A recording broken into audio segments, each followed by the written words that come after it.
तो आशा करता हूँ आप बहुत अच्छे होंगे। मेरे चैनल आईटी ज्ञान मंत्रा में आपका बहुत बहुत स्वागत है। जैसा कि मैं आपके लिए इन्फॉर्मेटिव वीडियो शेयर करता रहता हूँ और जैसा कि मुझे 18 ईयर्स से ज़्यादा का एक्सपीरियंस है आईटी इंडस्ट्री का, और जो मैंने चीज़ें फेस की हैं, जो प्रॉब्लम फेस की हैं, उनको कैसे हैंडल किया है, क्या सिनेरियो थे, वो सारी मैं चीज़ें आपके साथ शेयर करता रहता हूँ और आगे भी करता रहूँगा। तो आज का जो टॉपिक है बेसिकली मैं जो आपके साथ शेयर करना चाह रहा हूँ वो है बेसिकली हमें जो है वीएम्स के साथ में जो क्लाउड पर वीएम होती हैं उनके साथ यदि पब्लिक आईपी अटैच्ड है तो उसको रिमूव कैसे करना है। और एक बहुत ही डिपेंडेंसी वाली वीएम है जिस पर बहुत सारी डिपेंडेंसी है, तो उसको हम कैसे रिमूव करेंगे सेफली और विदाउट एनी इम्पैक्ट, तो उसके बारे में मैं डिस्कस करता हूँ। हमारा बेसिकली एक कस्टमर था, तो उसकी जो वीएम थी वो काफ़ी लंबे समय से चल रही थी और उस पर जो है डेटाबेस चल रहा था। अब जब डेटाबेस चल रहा था तो उससे वीएम के साथ में पब्लिक आईपी अटैच था। अब जब पब्लिक आईपी अटैच होता है तो बेसिकली क्या होता है कि वीएम वर्नेबल हो जाती है। तो ये चीज़ें जब हमने एनालिसिस करने के बाद पाया कि ये वीएम के साथ जो है पब्लिक आईपी अटैच्ड है, तो हमने कस्टमर को हमने सजेशन दिया। मैंने कहा ये वीएम आईपी के साथ पब्लिक आईपी वीएम के साथ पब्लिक आईपी अटैच्ड है, इसको आप इसको रिमूव कराएं, क्योंकि अदरवाइज़ क्या होता है कि वीएम के हैक होने के चांसेस ज़्यादा रहते हैं। तो हमने जब थॉरोली कस्टमर ने हमें अप्रूवल दिया और हमने उसको एनालिसिस करने के बाद पाया कि उस पर इतनी ज़्यादा डिपेंडेंसी थी कि उसको इमीडिएटली रिमूव नहीं कर सकते थे, क्योंकि इमीडिएट यदि आप हम पब्लिक आईपी को रिमूव करते हैं तो बहुत बड़ा चैलेंज हो जाता है और डिस्कनेक्शन हो जाएगा। जो भी चीज़ें एक्सेस हो रही हैं बेसिकली, जो भी वेंडर्स जो है उस डेटाबेस को एक्सेस कर रहे थे, तो वो प्रॉब्लम हो जाती। तो उसके लिए हमने जो सॉल्यूशन दिया बेसिकली, तो हमने सबसे पहले क्योंकि कस्टमर ने तो अप्रूव कर दिया और एज ए सॉल्यूशन प्रोवाइडर हम थे, तो उसको कस्टमर ने हमारे ऊपर इन चीज़ों को छोड़ दिया कि आपको करना है, आप कैसे डिसाइड करते हैं, और सीमलेस होना चाहिए, बिल्कुल विदाउट एनी इम्पैक्ट होना चाहिए, क्योंकि ये बहुत ही क्रिटिकल डेटाबेस है और इसको कुछ हमारे कस्टमर्स हैं वो क्लाउड से भी, थर्ड पार्टी एप्लीकेशन से भी एक्सेस कर रहे हैं। तो इसी वजह से ये पहले डिज़ाइन किया गया था, इस वजह से। तो बेसिकली अब मैं यहाँ पे एक छोटी सी बात करूँगा कि लोग जो है पब्लिक आईपी देते क्यों हैं वीएम को। बेसिकली इस वजह से देते हैं क्योंकि वो कुछ लोग ऐसे होते हैं कि फायरवॉल नहीं यूज़ करना चाहते और वो उनकी वीएम को पब्लिकली एक्सेस भी कराना है।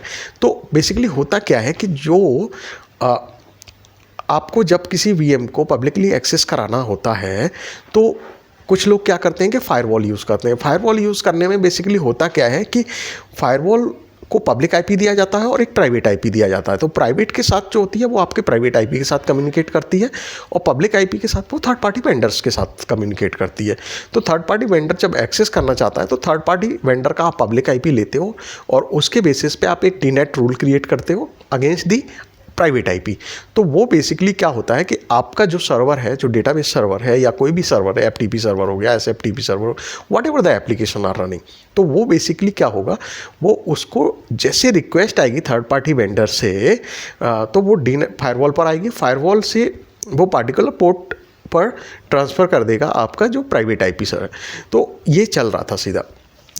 अब उस पर सिक्वल डेटाबेस चल रहा था एप्लीकेशन पर, तो ये बहुत ही एनालिसिस कर पाना और एकदम, क्योंकि इतनी सारी डिपेंडेंसी थी, आपको क्या बताऊं मैं, कि वो देख के ऐसा लगता था कि एक भी आपने कोई भी टच किया और कुछ भी हटाया तो प्रॉब्लम आना स्टार्ट हो जाएगी। और बहुत ही क्रिटिकल कस्टमर था और बहुत ही क्रिटिकल एप्लीकेशंस कनेक्टेड थी उस डेटाबेस से।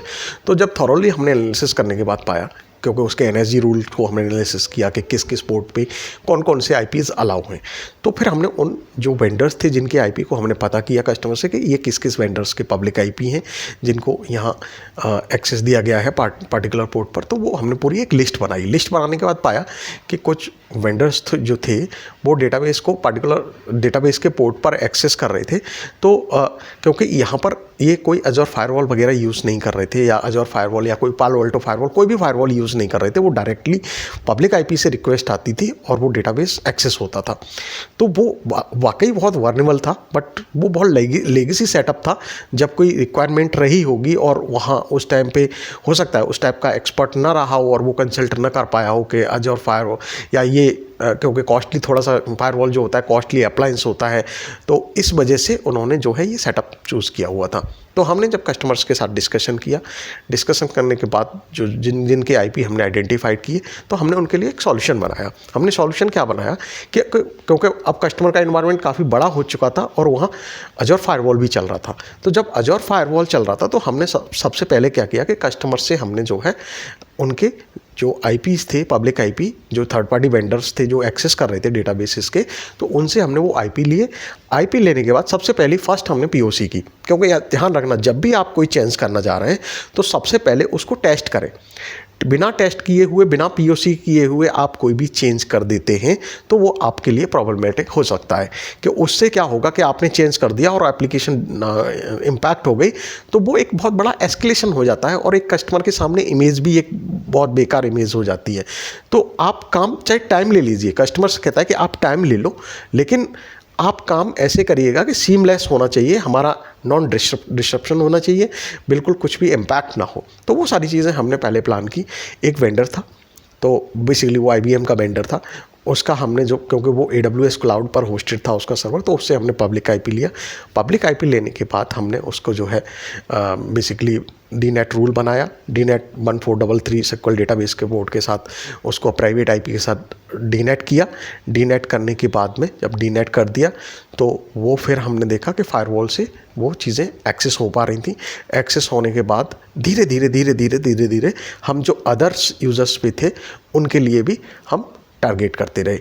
तो कुछ हमारी APIs भी थी। अब APIs में क्या किया हुआ था उन्होंने, अब जैसे कुछ वेब ऐप वगैरह होती हैं या API ऐप होती हैं, इनके आउटबाउंड ट्रैफिक में बेसिकली क्या होता है कि मल्टीपल पब्लिक आईपी एड्रेस होते हैं। तो उन्होंने NSG में मल्टीपल आईपी एड्रेस ही अलाउ कर दिए पब्लिक आईपी, बट ऐसा नहीं होना चाहिए। यहाँ पर हमने क्या किया कि नेट गेटवे का यूटिलाइज़ किया।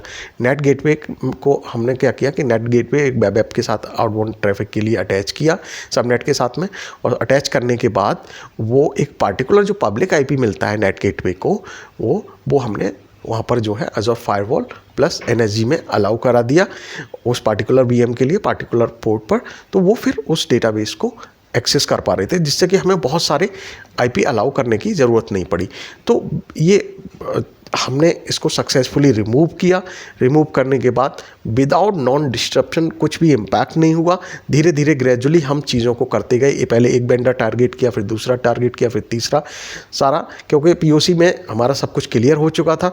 सब कुछ क्लियर होने के बाद हमने इसको बाद में जब चीज़ें देखी कि हमारी चीज़ें बिल्कुल प्राइवेट आईपी पर और जो फायरवॉल के साथ DNAT रूल हम बनाते गए थे उसके साथ बिल्कुल सही चल रही हैं, एंड में जाके हमने जो है फिर उसका VM का पब्लिक आईपी रिमूव कर दिया। तो ये बेसिकली बिल्कुल सुनने में बहुत छोटा प्रोसेस लगता है कि एक VM से हमने डिस्कनेक्ट आईपी को, पब्लिक आईपी को रिमूव करना है, बट आपकी प्लानिंग कैसी है, आप कैसे करना चाहते हैं, विदाउट इम्पैक्ट करना चाहते हैं, बहुत ही क्रिटिकल VM है, तो ऐसे में आपको कैसे डिसीजन लेना है।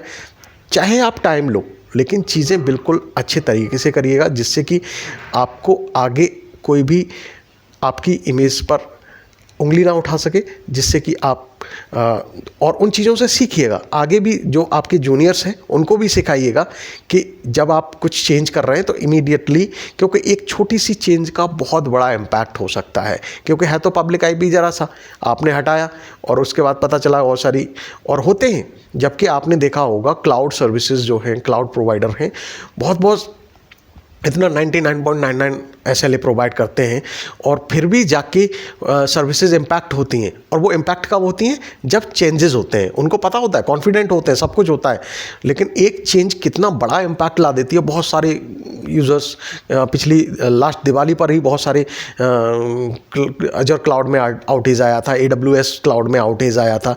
तो वो यही रीज़न होते हैं कि एक चेंज, जरा-सी चेंज जो है वो बहुत बड़ा इम्पैक्ट करती है। तो आशा करता हूँ आपको वीडियो अच्छी लगी होगी। आप लाइक करें और सब्सक्राइब करें। आज के लिए बहुत बहुत धन्यवाद।